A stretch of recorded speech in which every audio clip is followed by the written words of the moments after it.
AI tools for developers are moving really fast right now.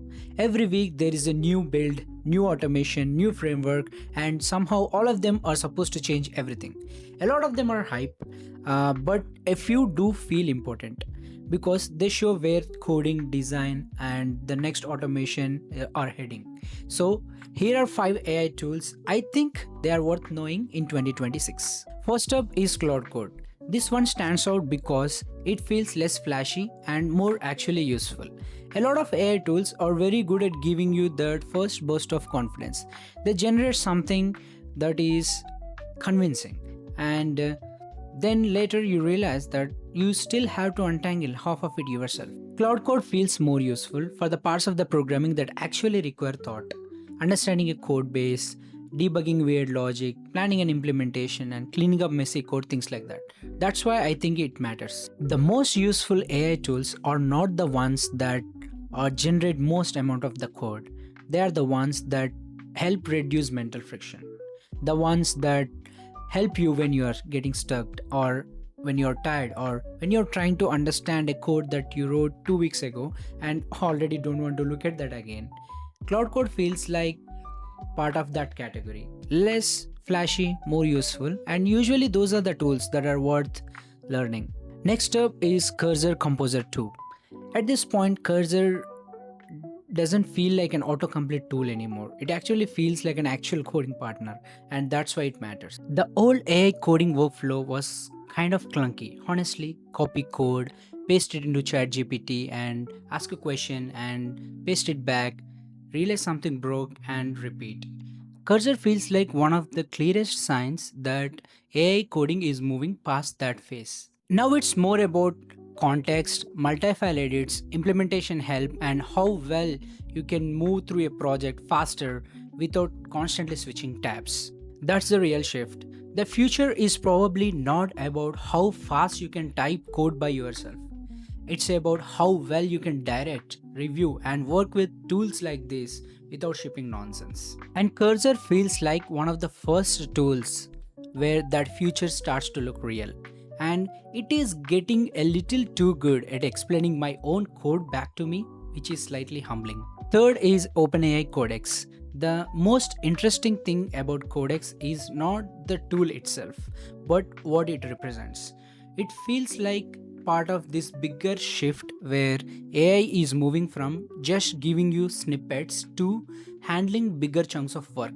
And that is a much bigger deal because once AI coding tools starts to move in this direction, your job changes a little. You are not just writing everything manually anymore. You are delegating, reviewing, directing, and guiding AI not to confidently invent nonsense, which, to be fair, is still work, just a different kind. Even if you are not using it every day, it's worth understanding how this category works because agent style coding is becoming much more and a bigger part of how software will be built. A lot of developers underestimate that. They still think that AI is just an autocomplete tool. But what's coming is much more like AI is a task delegation tool, which is exciting and also a little unsettling. Fourth is NEI10. This is more interesting, and I wanted this on this list because not every AI is about generating code. Most people use AI in a very basic way, like open a chat, ask a question, get an answer, done. That's not where the real leverage is. The real leverage is in when AI becomes part of a system. That is much more interesting. It lets you build tools, trigger actions, move data around, and turn AI into something that responds to something that actually does useful work inside a process. And that's a huge difference. Because if you are building automations, side projects, internal tools, or startup experiments, the value is not in getting AI to respond. The value is in getting AI to do something useful automatically without you manually running every step yourself. That's why NEI10 is much more powerful. The tools like NEI10, they force you to think less like how do I use AI to more like how do I build a workflow where AI is one useful part of the system? That mindset is much more powerful. The last one is Google Stitch. This is much more interesting because it attacks the oldest developer problems of all time. We can build things, but making them look good is completely separate boss fight. Stitch matters because it points towards a future where the gap between the idea, design, and the real products gets much smaller. You have an idea and you shape an interface for that idea, and you work on something that looks like a real product without spending hours pushing boxes around and trying to make it look decent. And that matters a lot. This shows that AI is not just moving into code, but it is also moving into interface design, product shaping, and the whole pipeline from idea to a usable thing, which is great news for developers, but also honestly a terrible news for ugly dashboards everywhere.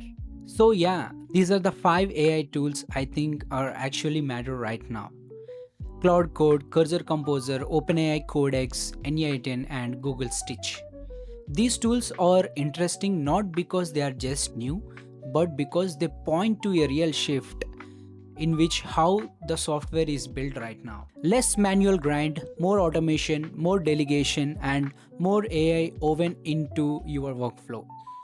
And so, for the developers, I think the real skill right now is not just learning how to code better, but it's about learning how to work well with these tools to build faster without letting AI do all the thinking for you. Thanks for watching, and I will see you in the next one.